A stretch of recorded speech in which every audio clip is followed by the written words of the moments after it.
You pointed out a second ago, Republicans in every statewide elected office. Yep.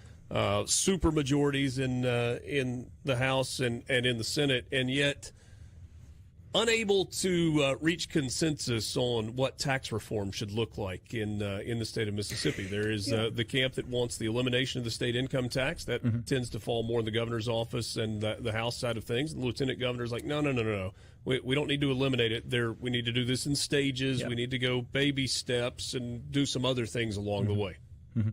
I mean, before we get into talking about tax cuts, I think Trump provides a bit of a challenge for some Republicans, anti-school choice Republicans in Mississippi. I mean, there's been a coalition between liberal activist groups like the Parents Campaign and anti-school choice Republicans like our Governor Delbert Hosemann, Lieutenant Governor Delbert Hosemann.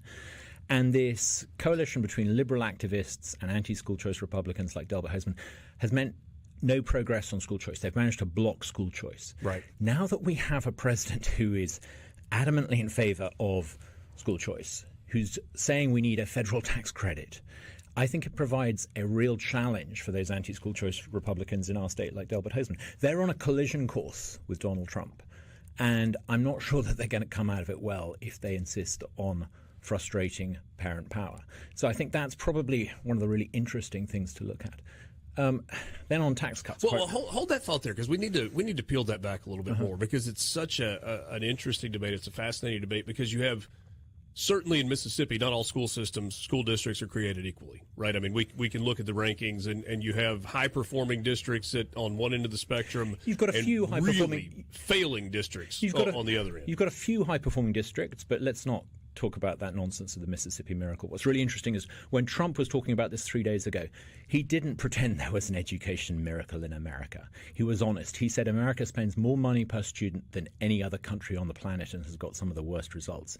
That's the kind of honesty about poor standards that we need to see in Mississippi. Instead, what we've had is this nonsense about the Mississippi Miracle. I think Trump will again put an end to this apologizing for mediocrity in Mississippi. We need to recognize things aren't good enough and they need to change. I think having Trump there changes the whole dynamic of this debate here in our state. When you talk about funding, I mean, because the success of this, it's all in the details, right? Well, and I guess what I'm asking is, let's use let's take a school district on the coast, one of the high-performing districts on the coast. Say Ocean Springs. Yeah. And let's say there's a rural district one county away that is not performing well. Is the child whose parent says, I want my kid to go to Ocean Springs, is the funding that goes along with that child in that county going with that child to Ocean Springs? Or is Ocean Springs, does that school district and that county now have the responsibility to foot the bill for that child as well? Well, now that every child in Mississippi has a personalized budget using the state funds, and state funds, it's about 70% of total funding. Now that is personalized to every child, we think that they should be allowed to take that money to a school of their choice. So that's a traveling budget. Yeah, traveling. Think of it as a backpack. They put the money in attached to the child, and the child can take that anywhere. And we think that if you allow that, the effect of that will be to force the mediocre, underperforming school districts to look at what the good, well-run districts are doing and copy it and emulate it. That's the only way you're going to get change. I mean, closer to home, Hinds County kids every year have about $14,000 spent on them.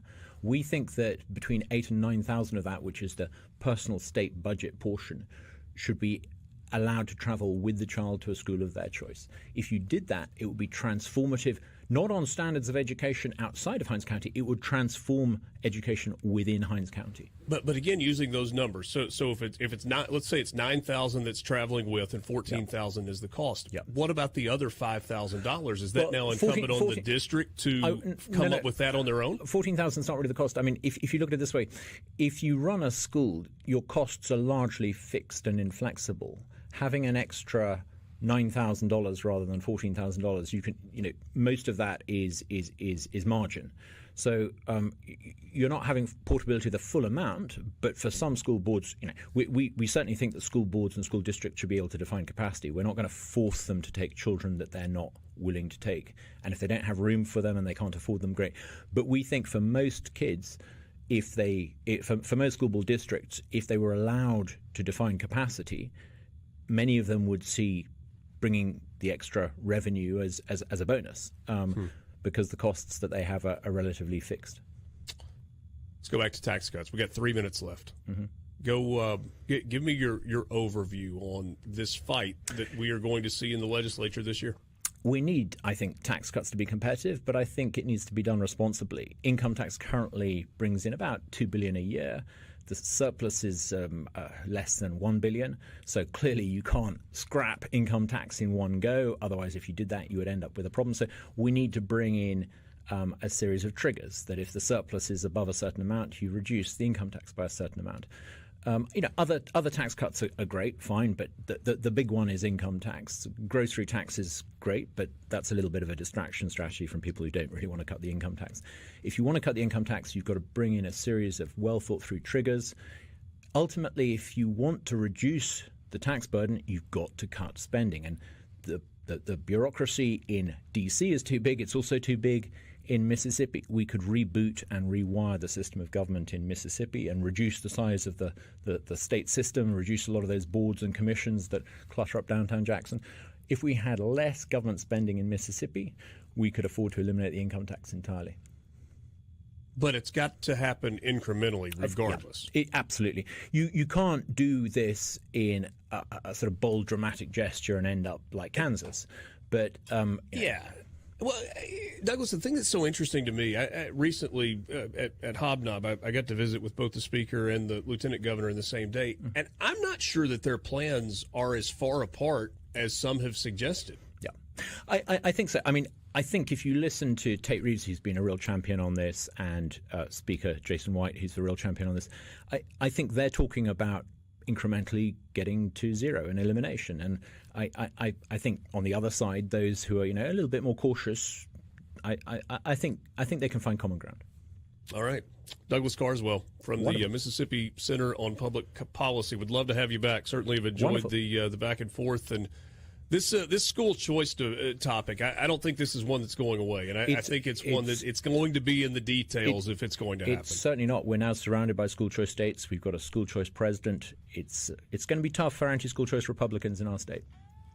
Douglas Carswell, Mississippi Center for Public Policy. Thanks so much. Thank you. We've got more coming up with you. The Gallo Radio Show on this Wednesday morning, the 13th of November. We'll take a quick time out. Wrap up the 7 o'clock hour after this. This is the Gallo Radio Show on Super Talk Mississippi.